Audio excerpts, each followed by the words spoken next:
여러분, 여호와는 나의 목자시니 내게 부족함이 없으리로다. 시편 23편의 말씀인데요. 참 유명한 시편입니다. 믿지 않는 사람들도 알아요, 이 시편을. 그래서 어찌 보면 이 시편은 우리 인생의 여정 가운데 우리에게 가장 큰 평안과 또 위로와 또 우리에게 삶의 만족을 주는 그런 말씀이기도 합니다. 어떤 사람은 이 시편 23편을 이렇게 표현합니다. 모든 사람의 시편이다, 또한 영원한 시편이다 라고 이렇게 말씀을 합니다. 또 우리가 교회 예식 가운데 결혼식이나 장례식이나 모든 이 행사 가운데, 예식 가운데 적용될 수 있고 또 잘 어울리는 이 시편이 바로 시편 23편입니다. 우리나라 말고 미국에서 조사를 했어요. 믿는 사람, 믿지 않는 사람 다 조사를 했는데 내가 죽을 때에 가장 듣고 싶은 하나님의 말씀이 뭘까? 설문조사를 했습니다. 내가 죽기 직전에 가장 많이 듣고 싶은, 가장 듣고 싶은 성경 구절이 뭘까? 부동의 1위가 오늘 우리가 읽은 시편 23편의 말씀입니다. 여러분, 이 시편의 사람들이 가장 평안을 얻고 많은 위로를 받습니다. 그 이미지가 있죠. 목자와 양, 목자와 양. 양이라고 하는 존재는 지극히 연약한 존재입니다.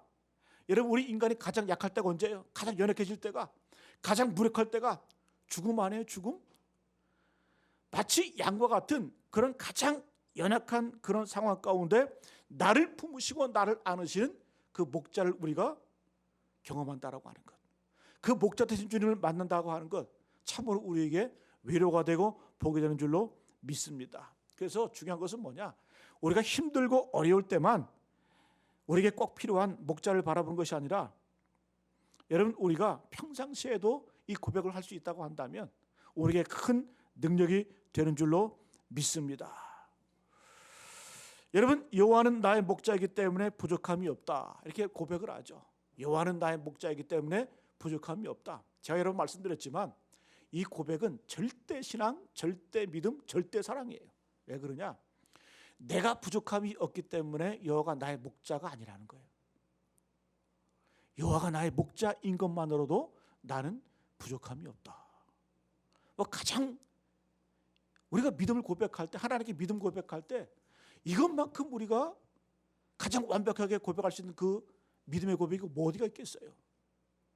근데 여러분, 우리가 현실적으로 보면 우리가 진짜 인생을 살아갈 때 여호와가 나의 목자시면 아무것도 필요 없습니까? 부족함을 느끼지 못해요? 아니, 우리 늘 부족하잖아요. 늘 결핍이 있잖아요. 연약하잖아요. 그래서 늘 일용할 양식을 구하기도 하고 일용할 건강과 시간과 능력을 구하기도 합니다. 왜? 우리 인간은 늘 본성상 그래요. 늘 결핍을 느끼고 부족함을 느끼기 때문에 우리는 여호와를 나의 목자라고 고백은 하지만도 그럼에도 불구하고 우리는 늘 부족함을 느낍니다. 자, 그런데 잘 들여다보면 이 부족함에 은혜가 있어요. 결핍에 때로는 은혜가 있습니다. 하나님 주신 은혜가 있습니다. 여러분, 부족함이 있어야, 목마름이 있어야 기도가 나옵니다. 그렇잖아요? 여러분, 늘 배부르고 늘 풍요롭고 그럼 그런 사람 기도 안 해요. 왜? 하나님이 필요 없잖아요. 내 능력, 내 힘, 내가 가진 것, 내가 가진 풍요를 가지고 그냥 살 수 있어요. 여러분, 근데 그게 저주예요. 가장 큰 저주예요. 근데 여러분, 때로는 여러분 목마름이, 이 결핍이 내게 은혜가 된다는 걸 아세요? 가장 큰 은혜가 바로 주님 말씀하셨잖아요. 의에 줄이고 목마른 자가 복이 있다. 여기서 말하는 의는 하나님과 나와의 바른 관계를 말하는 거예요. 우리가 이 땅을 살아가면서 많은 사람들과의 관계가 있지만 그러나 우리가 최우선적으로 하나님과 나와의 바른 관계를 위해서 목말라만 해도 그 자체가 복이 있다라는 거예요. 그죠? 우리 가운데 의로운 사람이 누가 있습니까? 그러나 우리가 의롭지 못하다 할지라도 내가 하나님과의 바른 관계를 위해서 그것 자체 목말라만 해도 그것이 복이 있다. 그것이 능력이다. 이것을 우리에게 말씀해주고 있습니다. 여러분, 그렇습니다. 우리가 한번 이 땅을 한번 살아갈 때 한번 생각해 보세요. 우리가 언제 건강에 대해서 감사합니까? 아플 때, 그잖아요. 아플 때 그 건강을 사모하고 그 건강의 결핍을 느낄 때 우리가 감사를 하게 됩니다. 우리가 언제 먹을 것을 놓고 감사합니까? 늘 배불러 있으면 먹을 것 놓고 감사하지 않아요. 배고플 때, 힘들 때, 하나님께서 우리에게 주신 그 일용할 양식들, 그걸 바라보면서 우리가 기뻐하며 감사할 수 있는 줄로 믿습니다. 그 요즘 우리 삶을 보게 되면 너무 풍요롭기 때문에 건강을 위해서 다이어트합니다. 그런데 여러분 잘 보세요. 이 다이어트가 우리에게 주는 나쁜 점이 있어요. 그게 뭘까요? 음식을 놓고 감사하지 못해요. 그렇잖아요. 우리가 딱 음식을 바라볼 때 다이어트하는 분들 보면 이 음식이 적이 아니에요? 이게 나를 살찌게 만들고 나를 지방이 생기게 하고 음식을 적으로 생각한단 말이에요. 멀리하게 되잖아요. 그래서 저는 다이어트하는 분들에게 그래요. 안 먹어서 살 빼지 말고 열심히 먹어서 터트리라고.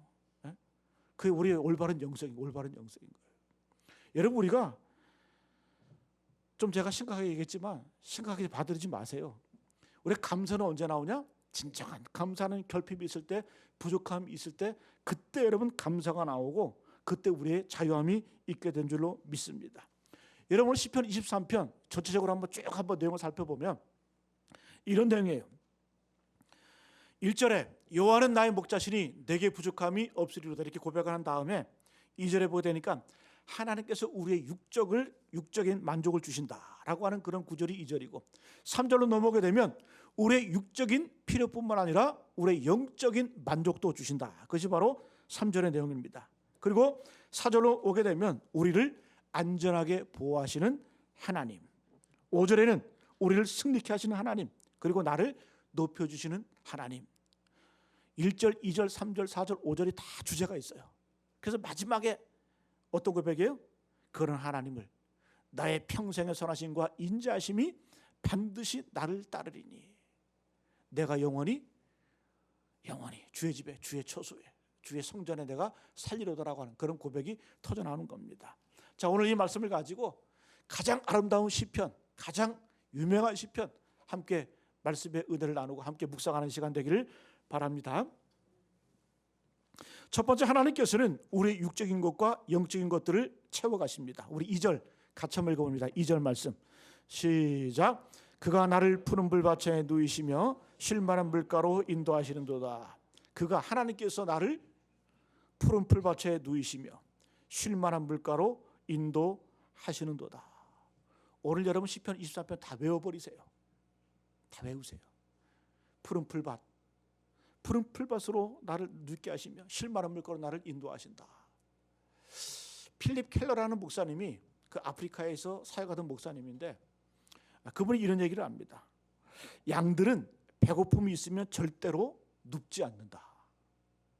양의 속성은 배고프면 양은 눕질 않아요. 그래서 이 양이 푸른 불밭에 누웠다는 얘기는 뭐예요? 만족했다는 거예요. 배부르다는 얘기예요. 그리고 양들은 목이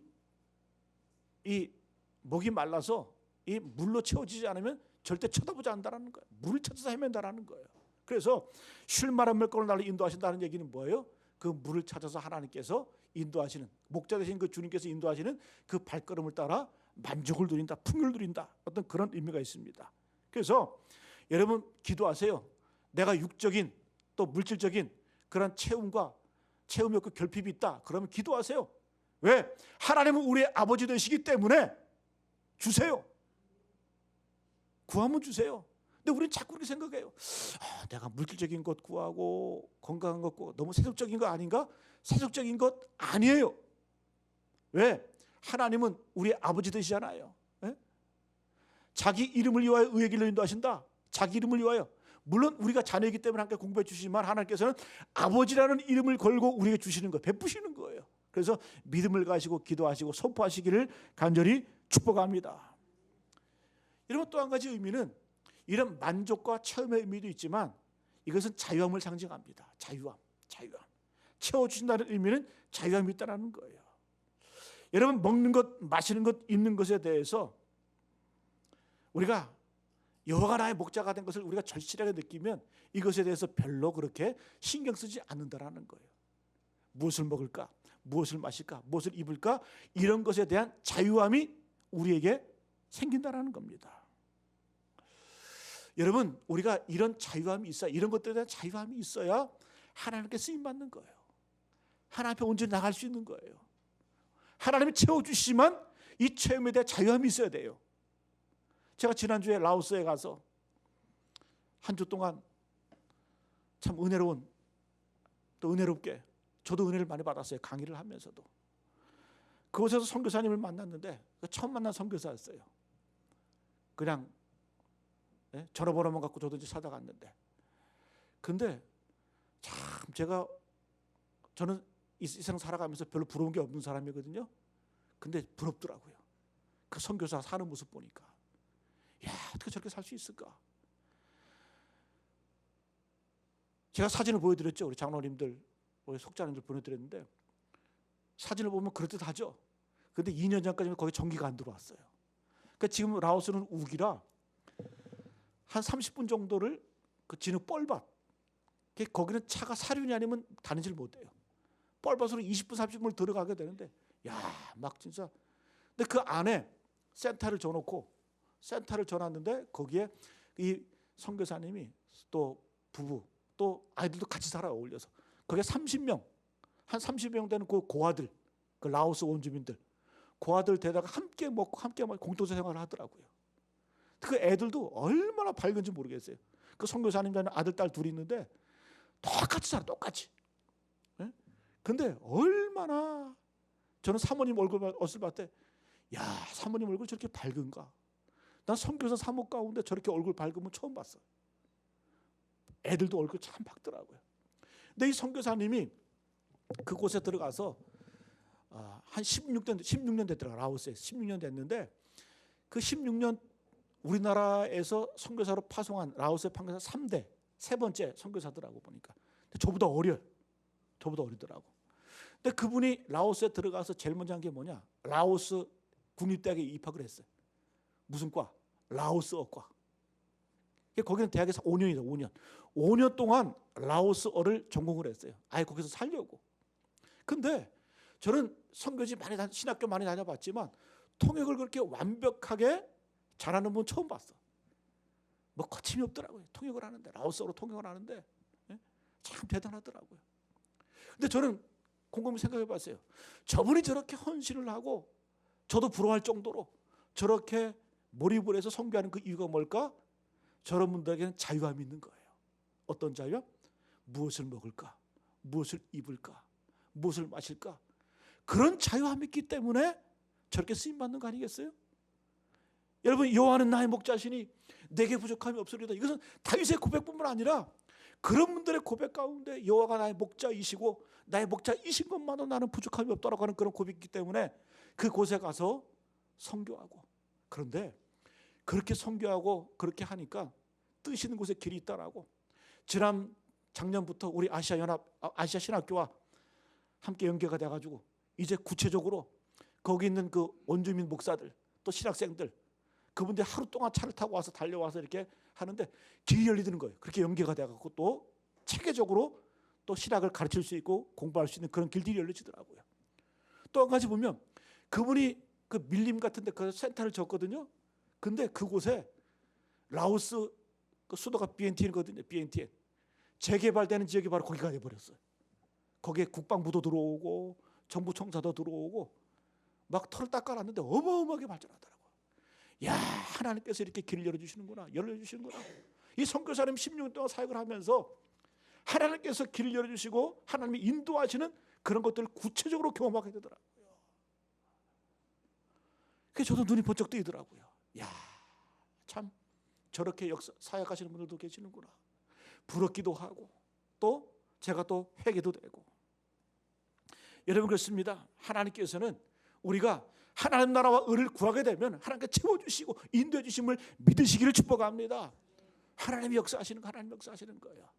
자, 그런데 오늘 말씀 보게 되면 하나님께서는 우리의 육적인 문제뿐만 아니라 영적인 문제도 채워주세요. 그 말씀의 내용이 뭐냐? 3절 말씀 같이 한번 읽습니다. 시작. 내 영혼을 소생시키시고 자기 이름을 위하여 의의 길로 인도하시는도다.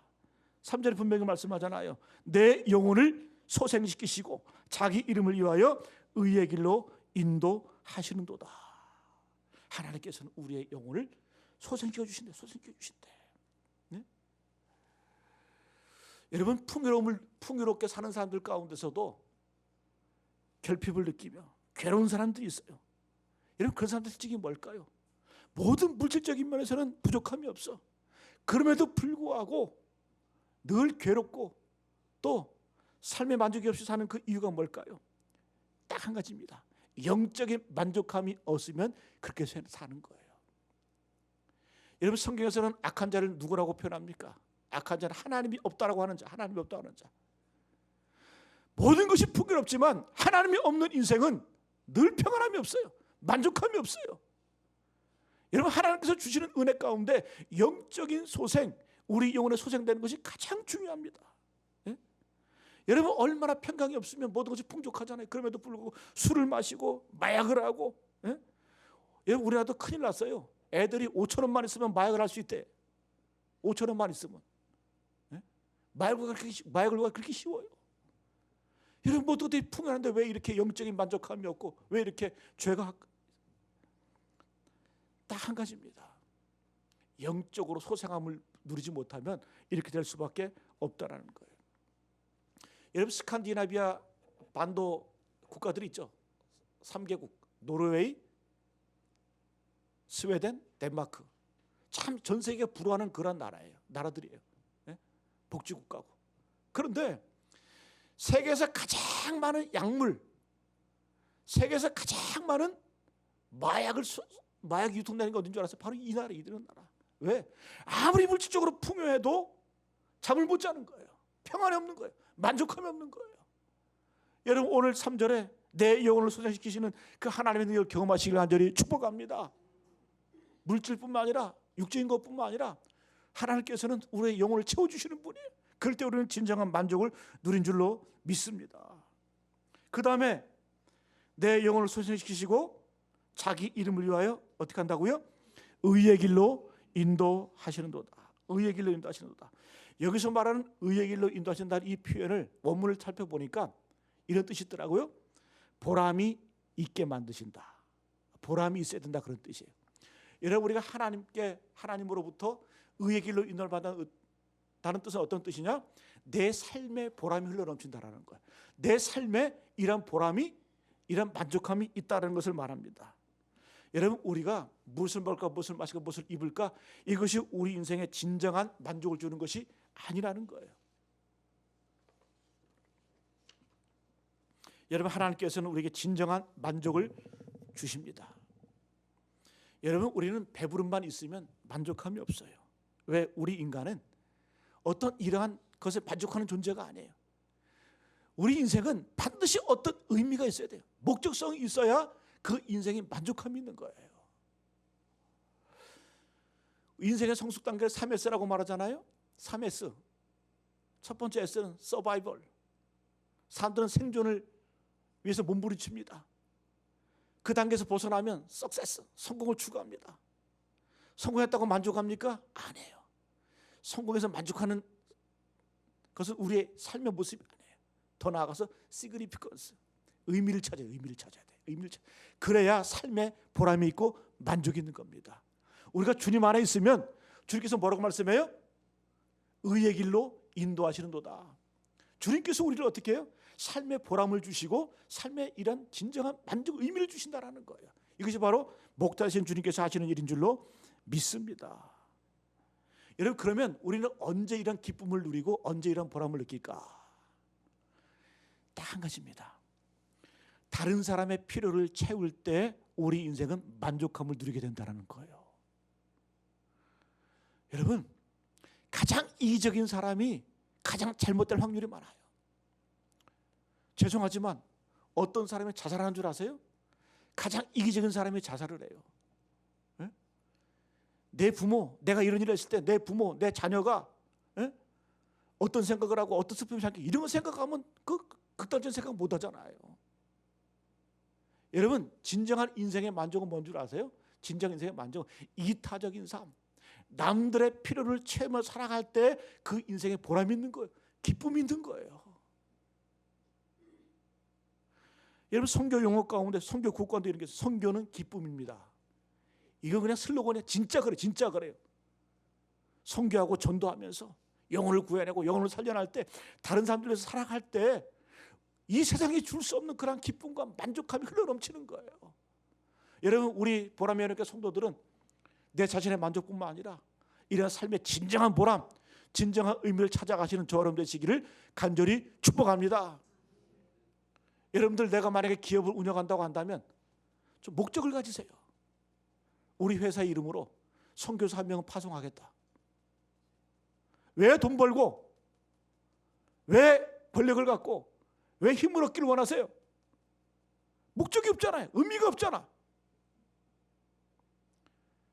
아무리 여러분 잘 되고 번영하고 번성해도 그런 인생은 절대 만족함이 없습니다. 저는 이번에 라오스 가서 그런 분들도 계시더라고요. 사업하시는 분들이 선교사를 파송을 하고, 또 의사였던 분들이 이제 자기의 마지막 여생을 그 척박한 이 땅에 와가지고 의료 선교하기 위해서. 왜? 인생의 진정한 보람, 진정한 의미가 뭔지를 알거든요. 찾아가는 거거든요. 타인을 위해서, 남을 위해서, 죽어가는 영혼들을 위해서. 여러분, 그래서 우리가 내가 건강하시면 그 건강을 가지고 남을 위해 사시길 축복합니다. 내가 부유하면 그 풍요함을 가지고 남을 위해서 사시길 축복합니다. 그럴 때 후회가 없는 거예요. 그럴 때 보람 있는 거예요. 그런 의미. 여러분, 이렇게 살면, 목적이 분명하면 하나님이 힘 주세요. 하나님이 능력 주세요. 하나님의 진정한 만족을 주세요. 여러분, 오늘 시편에서 다윗은 그걸 우리에게 말씀해 주고 있는 거예요. 주님께서 나의 목자 되시면 내 삶의 진정한 보람을 느끼게 된다. 진정한 체험을 누리게 된다. 진정한 기쁨과 의미를 발견하게 된다. 이것을 우리에게 보여주고 있는 줄로 믿습니다. 그 다음에 여러분, 두 번째, 하나님은 우리를 보호해 주시고 승리와 만족을 주십니다. 자, 6절 4절 말씀 같이 한번 보겠습니다. 4절 말씀 시작. 내가 사망의 음침한 골짜기로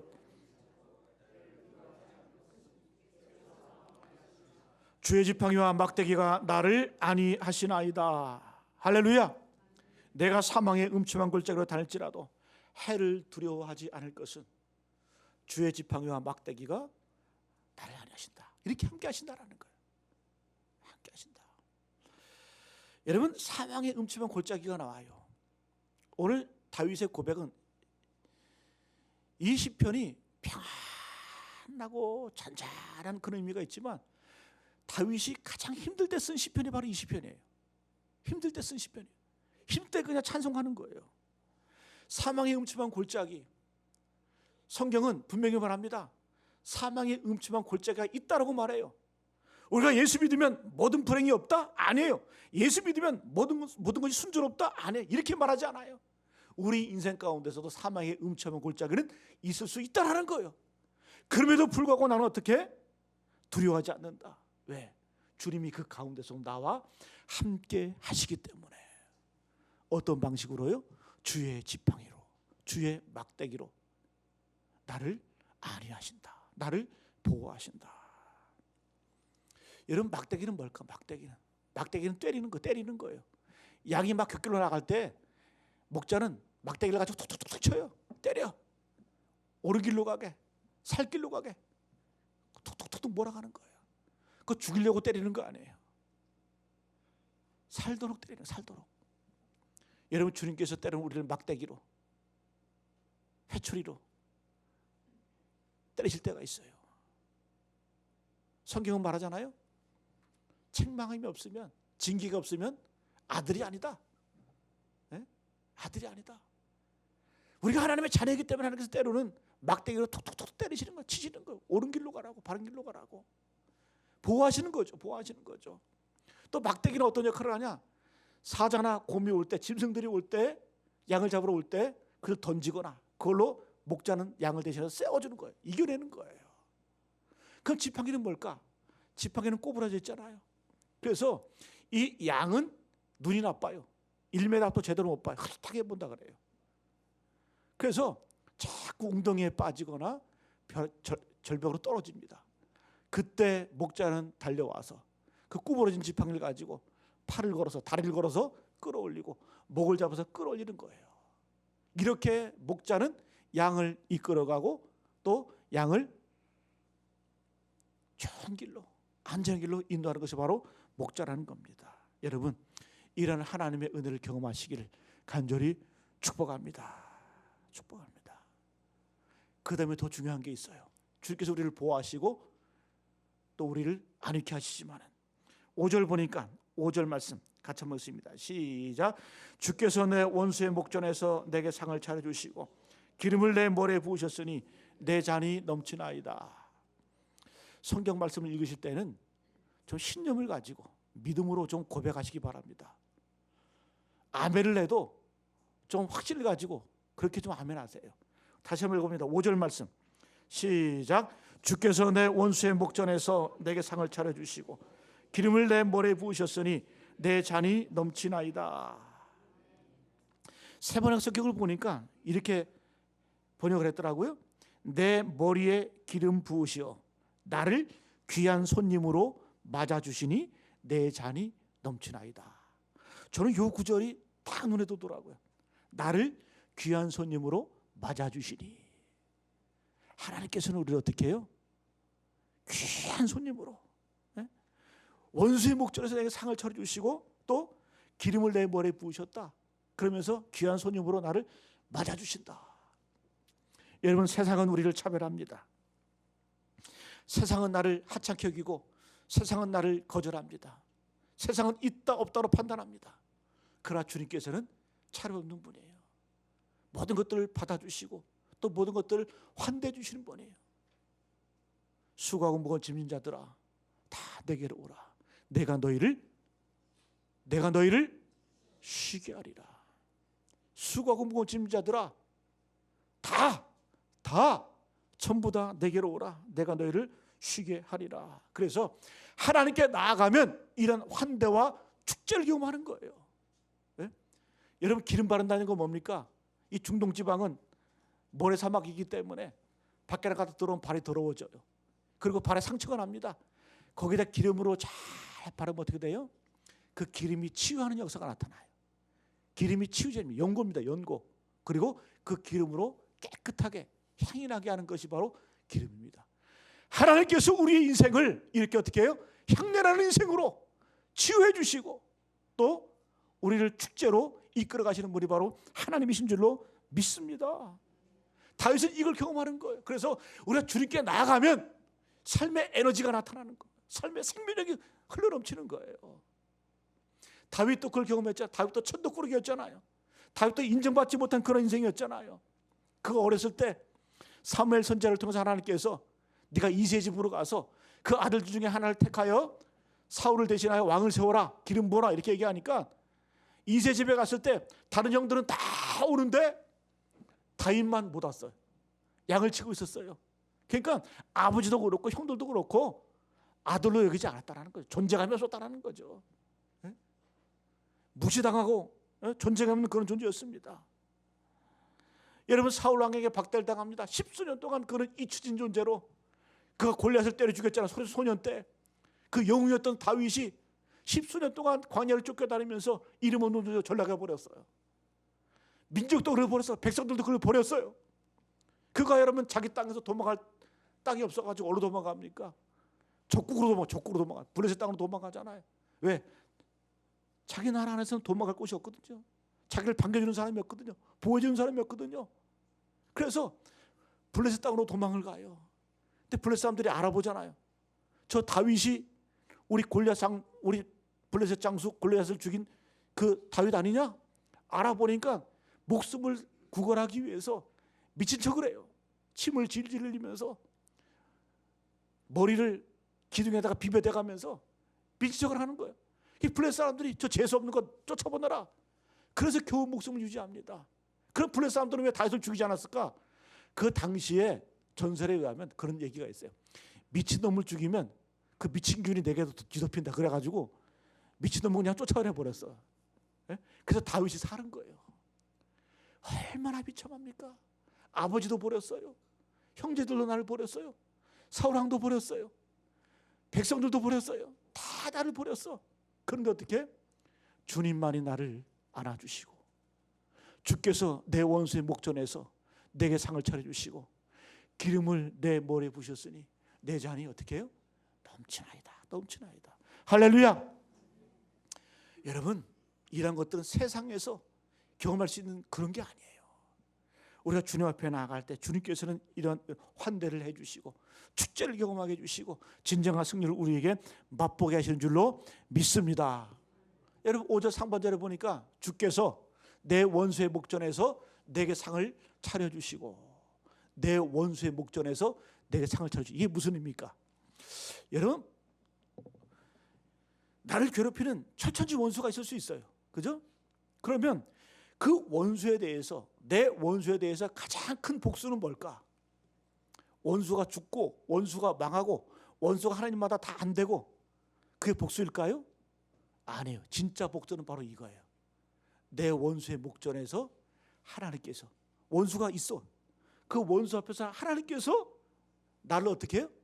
내게 상을 차려주셔서 나를 높여주시고 나를 귀하게 만드시는 것, 이게 진짜 복수라는 거예요. 우리는 쉽게 생각하잖아요. 내 원수는 저거 손봐줘야 돼, 저거 죽어야 돼, 하늘마다 안 돼야 돼, 망해야 돼. 우리는 그걸 복수라고 생각하는데, 진짜 복수는 뭔지서 그 원수 앞에서 하나님께서 나를 높여주시는 거예요. 나를 더 잘되게 만드시는 거예요.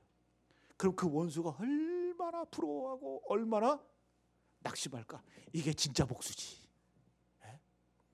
하나님께서는 우리에게 이런 승리를 주신다는 거예요. 그냥 우리가 표면적으로 생각하는, 겉으로 외형적으로 드러나는 그런 복수가 아니라 진짜 복수, 진짜 승리를 주시는 분인 줄로 믿습니다. 내 원수의 목전에서 내게 상을 차려주시는 그 주님, 그 주님을 우리가 경험할 때 우리 삶의 자유함이 있는 거예요. 능력이 나타나는 겁니다. 그래서 여러분, 오늘 마지막 고백에 이렇게 고백하잖아요. 6절 말씀 우리 같이 한번 읽어봅니다. 6절 말씀 시작. 내 평생의 선하심과 인자하심이 반드시 나를 따르리니 내가 여호와의 집에 영원히 살리로다. 할렐루야.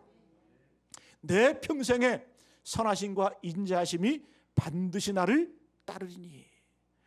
선하심과 인자하심은 인간의 속성이 아니라 하나님의 속성이에요. 그래서 내가 이 땅을 살아갈 때 내 평생의 가운데 하나님의 선하심과 인자하심이 나를 따라온다라는 거예요. 하나님의 선하심과 인자하심은 하나님의 두 가지 속성입니다. 하나님의 선하심은 토부라고 말해요. 토부는 뭐냐? 끝이 좋다. 나를 좋게 만드신다. 내가 힘들고 어려워도 하나님께서 어떻게 나를 좋게 만드신다. 모든 것이 합력하여 선을 이루게 하신다. 나쁜 것도 있어요. 불행한 것도 있어요. 아픈 것도 있어요. 그러나 이 모든 것들이 합력하여 하나님께서 나를 좋게 만드. 이게 바로 뭐다? 토부. 여러분, 하나님의 선하심을 믿으세요? 이걸 믿는 거예요.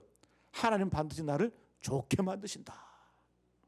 두 번째는 인자하심은 헤세드, unfailing love, 실패하지 않는 사랑, 끊임없는 사랑, 변함없는 사랑. 이게 바로 헤세드. 하나님의 인자하심을 믿으시기를 축복합니다.